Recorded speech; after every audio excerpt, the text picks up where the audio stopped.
Hello everyone, we are back with another episode of Dragon Ball Daima. This time we have episode 4, Chatty. And despite watching the entire episode, I still have no idea what that title's in reference to. So where we left off last time, Goku, Glorio, and the Supreme Kai have come back to find Glorio's spaceship, plane, whatever you want to call it, missing. And we were curious what they're going to do. It seems the thugs that they beat up have stolen it. And my hunch was last episode they would go and chase them down and beat them up. But that is apparently not the case. So first off, there's an interesting bit of a nerf to flying, I suppose. We already knew that the air was heavy, as has been already previously established. But when Glorio suggests they start walking to their next destination, Goku interjects and suggests they fly, where it's pointed out that if you fly in this current environment, the heavy air will wear you out, tie you down, so it's more efficient to just walk. So I don't know if that'll come into play later on in this string of episodes where they can't fly. I don't know why it would matter, unless flying becomes a necessity, because we're kind of used to them just darting around since the Dragon Ball Z era, but we'll see how that comes into play, certainly. So next up, they keep walking and they reach a kind of cliff, a gorge or whatever, with the Sea of Darkness below it. And at this point, they decide flying is needed. So they can fly in short bursts. So that's fine. And as they go over, Goku gets attacked by a large creature from the Sea of Darkness. And Glorio steps up to fight it, which is interesting because we get a nice combat scene of Glorio fighting, where he first lands a strong punch to the creature's head, and then he finishes up with a drop kick that sends it back into the Sea of Darkness. So, not only does he fight with his gun, and we saw a bit of bar brawling, we've seen a bit more hand-to-hand fighting by Glorio in this sequence, to the point where Goku suggests that he might be even stronger than Supreme Kai. Now, this is a bit weird, because it was just some random creature he fought. How is that indicative of his strength? And I know Supreme Kai gets memed on a lot because he doesn't do a lot. But we know for a fact, at least by his own testimony, that he is much stronger than Namek Saga Frieza.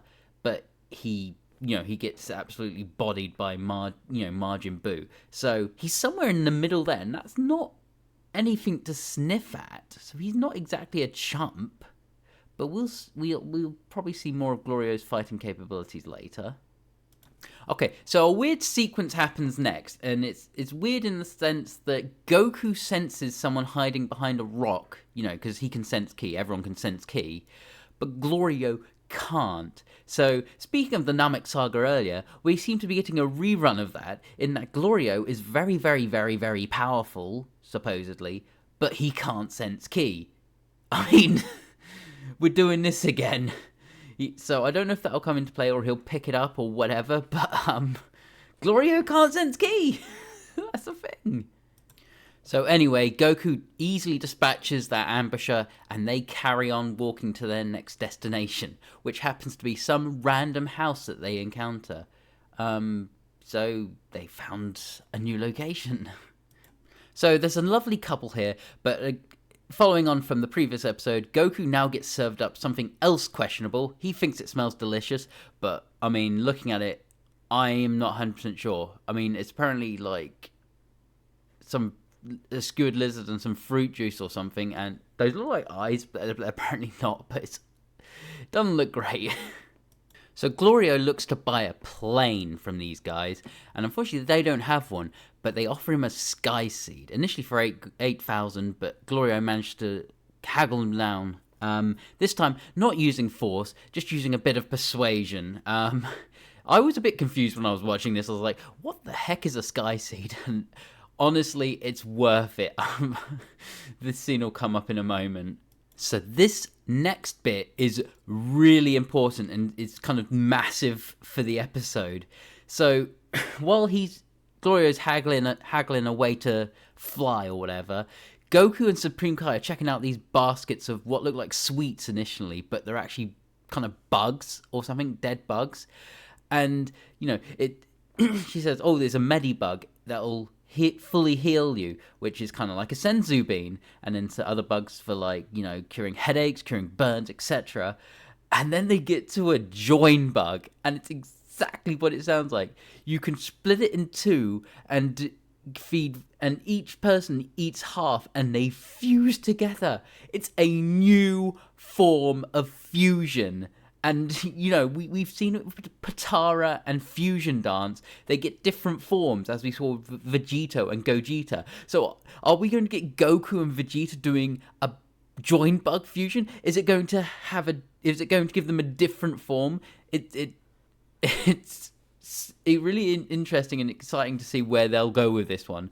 And they kind of leave. They bought a bunch of these bugs, so they've probably got a bunch of Senzus, and they've probably got some of the join bugs. I don't know if there's, and it'll be interesting to see what all these other bugs ones, what they bought, because you see loads of different colors. So they haven't just bought the revive bugs and the join bugs. There's more.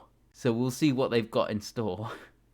Man, I loved this next scene where the old man leads them up a ramp or whatever. This is where they're doing the sky seed boarding, and he goes so extra for it. It's so unnecessary, but it's great. It's classic Toriyama humor. So he just makes a big show of this whole sky seed boarding, and then his wife, she wheels up this thing. We don't know what it is yet, but then they unveil it. It looks like it looks like it's like a dandelion. I don't know if you get dandelions in your country. They look like a normal flower, and then when they seed, they just bush off loads of seeds that blow in the wind. It looks like a giant dandelion seed, and it's kind of like, oh god, what are they going to do with this? So they board the sky seed, and when I saw this contraption, I thought they were going to get like catapulted or something, and they like drift or something, but they get absolutely propelled like a missile. It's kind of insane, and well, oh dear. We then see their reactions. Goku's having the time of his life, Supreme Kai is having the worst day, and Glorio doesn't seem to mind. He doesn't care. But lovely reactions.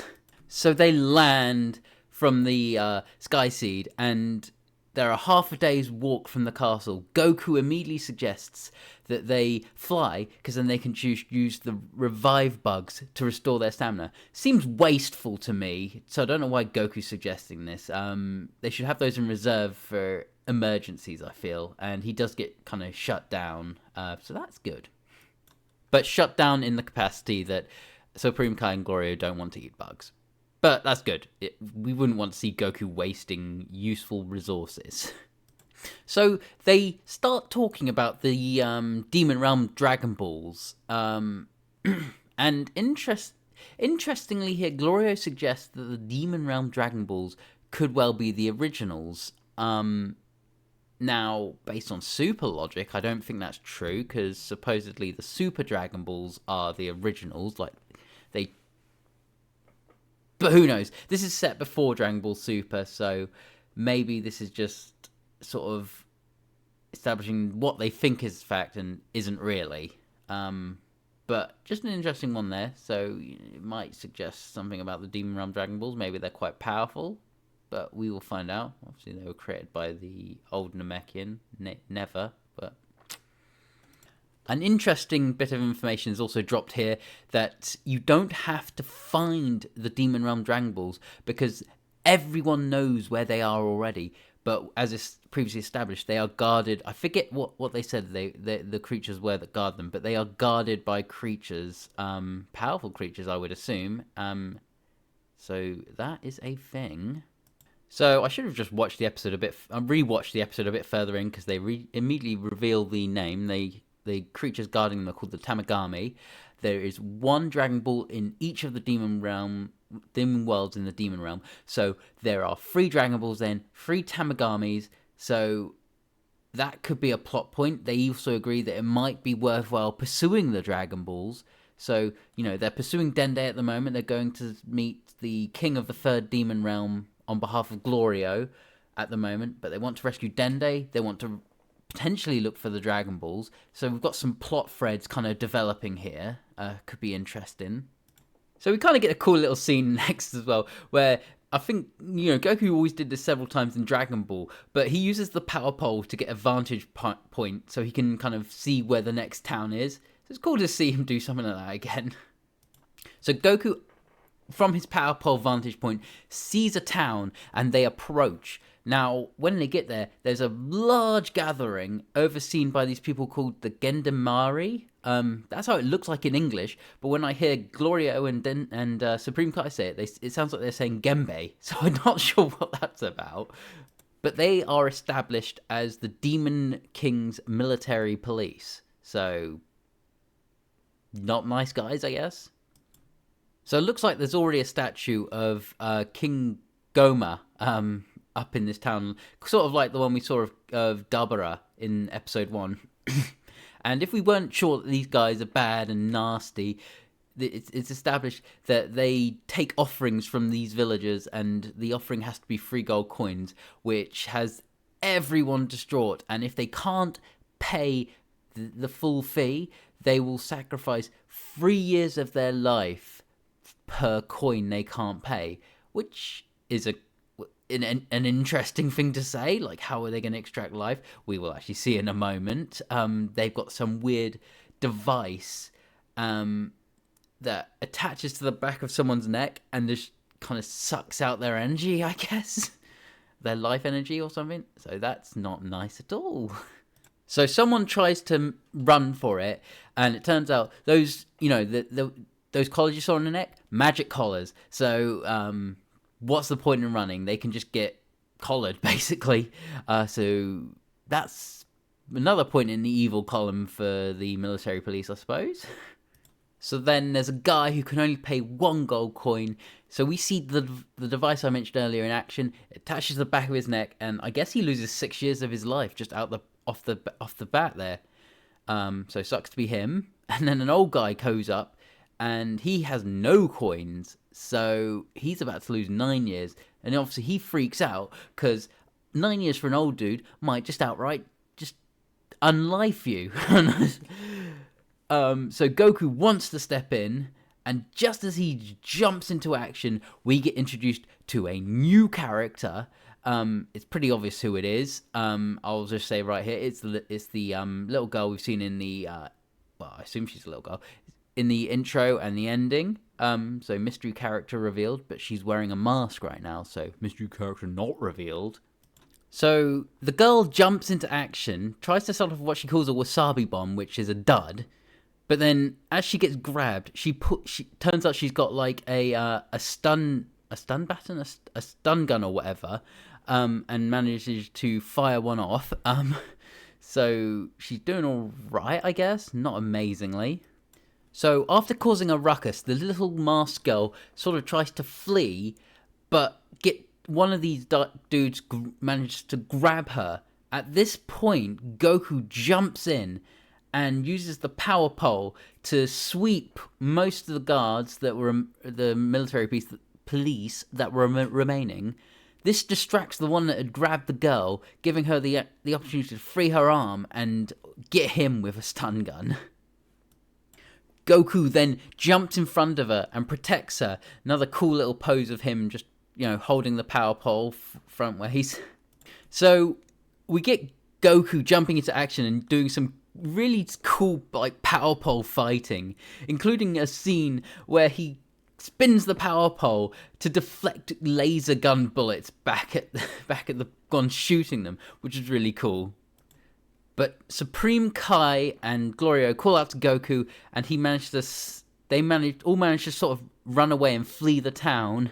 But Goku jumped into action because he couldn't let them do all this nasty stuff. So he's not a hero, but he doesn't like he's never sat back and let bad guys just do bad things. He's a nice guy. And then the masked girl shows herself to Goku, Glorio, and Supreme Kai, and unmasks herself, and to no one's surprise, it is that girl in the the intro, the ending. But we don't get her name, so maybe we'll get her name next time. But not this episode. But that is where the episode ends.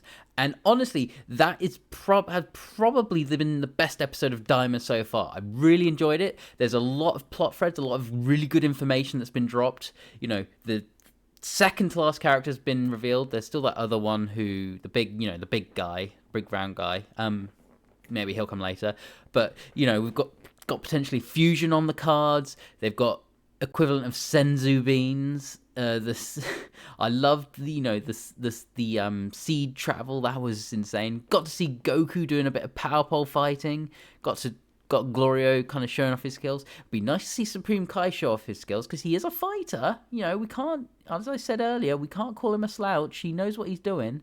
So it'd be good to see him join in with a bit of that. But we will see next time. So thank you for watching, and I'll catch you all next time. Drop your favourite moments in the comments. I'd love to hear them. Bye.